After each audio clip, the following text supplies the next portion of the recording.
ರಾಜ್ಯದಲ್ಲಿ ಮಹಾಮಳೆ ಆರ್ಭಟ ಮತ್ತೆ ಮುಂದುವರೆದಿದೆ. ನೆರೆ ನಿಂತ ಊರಲ್ಲಿ ಮತ್ತೆ ನರಕ ಸೃಷ್ಟಿಯಾಗಿದೆ. ಉಕ್ಕಿ ಹರಿದ ಹಳ್ಳ, ಮುಳುಗಿದ ಬೆಳೆ. ಬ್ರ್ಯಾಂಡ್ ಬೆಂಗಳೂರು ಬಣ್ಣ ಬಯಲು ವರುಣಾರ್ಭಟ.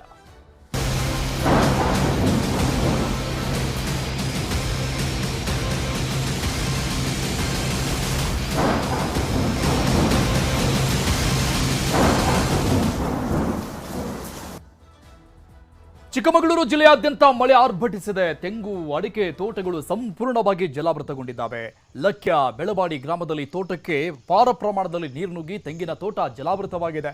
ಇನ್ನು ಮಾಚನಹಳ್ಳಿಯಲ್ಲಿ ನದಿಯಂತೆ ಮಳೆ ನೀರು ಹರಿತಾ ಇದೆ. ಹಿರೇಗೌಜ ಗ್ರಾಮದಲ್ಲಿ ಅವರೇ ಬೆಳೆ ಮೆಕ್ಕೆಜೋಳ ಸಂಪೂರ್ಣ ನೀರು ಪಾಲಾಗಿದೆ.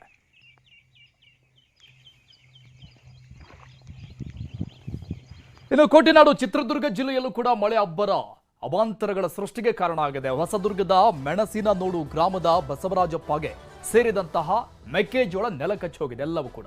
ಅಲ್ಲದೆ ಚಿತ್ತಣ್ಣ ಅನ್ನೋರಿಗೆ ಸೇರಿದ 2 ಎಕರೆ ಟೊಮ್ಯಾಟೊ ಬೆಳೆ ನೀರು ನುಗ್ಗಿ ನೆಲ ಸಮಗೊಂಡಿದೆ.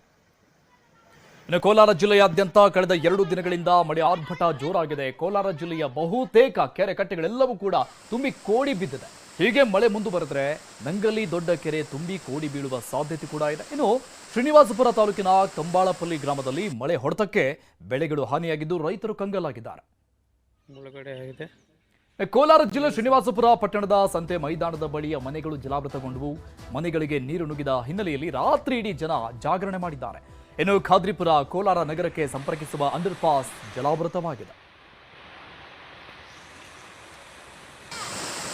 ಇನ್ನು ಮೈಸೂರಿನ ಟಿ ನರಸೀಪುರದಲ್ಲಿ ತಡರಾತ್ರಿ ಭಾರಿ ಮಳೆಯಾಗಿದೆ. ಮಳೆಗೆ ರಸ್ತೆಗಳು ಕೆರೆಗಳಾಗಿ ಮಾರ್ಪಟ್ಟಿವೆ. ಕುರುಬೂರು ಗ್ರಾಮದಲ್ಲಿ ಮಳೆ ಅವಾಂತರ ಸೃಷ್ಟಿಯಾಗಿದೆ.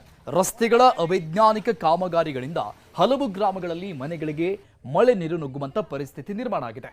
ಮಳೆಗೆ ಲೈಟ್ ಕಂಬಗಳು ಕೂಡ ಮುರಿದುಕೊಂಡು ಬಿದ್ದಿದ್ದಾವೆ. ಅಧಿಕಾರಿಗಳು ಜನಪ್ರತಿನಿಧಿಗಳ ವಿರುದ್ಧ ಗ್ರಾಮಸ್ಥರು ಆಕ್ರೋಶ ವ್ಯಕ್ತಪಡಿಸುತ್ತಿದ್ದಾರೆ. ಮಂಡ್ಯ ಜಿಲ್ಲೆಯಲ್ಲೂ ಕೂಡ ವ್ಯಾಪಕ ಮಳೆ ಆಗಿದೆ. ಶ್ರೀರಂಗಪಟ್ಟಣದಲ್ಲಿ ರಾತ್ರಿ ಧಾರಾಕಾರ ಮಳೆ ಸುರಿದು ಜನ ಕಂಗಾಲಾಗಿದ್ದಾರೆ.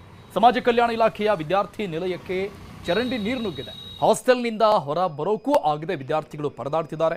ಕೊಳಚೆ ನೀರಿನಿಂದ ಒಳಗೆ ಇರಲೂ ಆಗದೆ ಹೊರಗೆ ಬರಲೂ ಆಗದಂತ ಸ್ಥಿತಿ ನಿರ್ಮಾಣ ಆಗಿದೆ.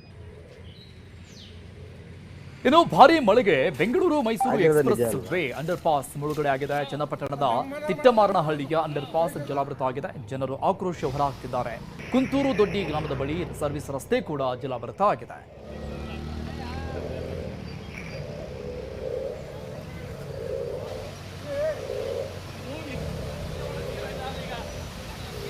ಇನ್ನು ಮಂಡ್ಯ ಜಿಲ್ಲೆಯಲ್ಲೂ ಕೂಡ ವ್ಯಾಪಕವಾಗಿ ಮಳೆ ಸುರಿದಿದೆ. ಶ್ರೀರಂಗಪಟ್ಟಣದಲ್ಲಿ ರಾತ್ರಿ ಧಾರಾಕಾರ ಮಳೆಗೆ ಜನ ಕಂಗಾಲಾಗಿದ್ದಾರೆ. ಸಮಾಜ ಕಲ್ಯಾಣ ಇಲಾಖೆಯ ವಿದ್ಯಾರ್ಥಿ ನಿಲಯಕ್ಕೆ ಚರಂಡಿ ನೀರು ನುಗ್ಗಿದೆ.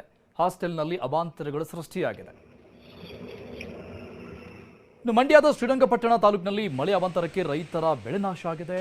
ಚಿಂದಗಿರಿ ಕೊಪ್ಪಲಲ್ಲಿ 100 ಎಕರೆ ಜಮೀನು ಜಲಾವೃತವಾಗಿದೆ. ಮಳೆ ನೀರಿಗೆ ನಾಲೆ ಉಕ್ಕಿ ಹರಿದು ಜಮೀನಿಗೆ ನೀರು ನುಗ್ಗಿ ರೈತರ ಬೆಳೆ ಸರ್ವನಾಶ ಆಗಿದೆ.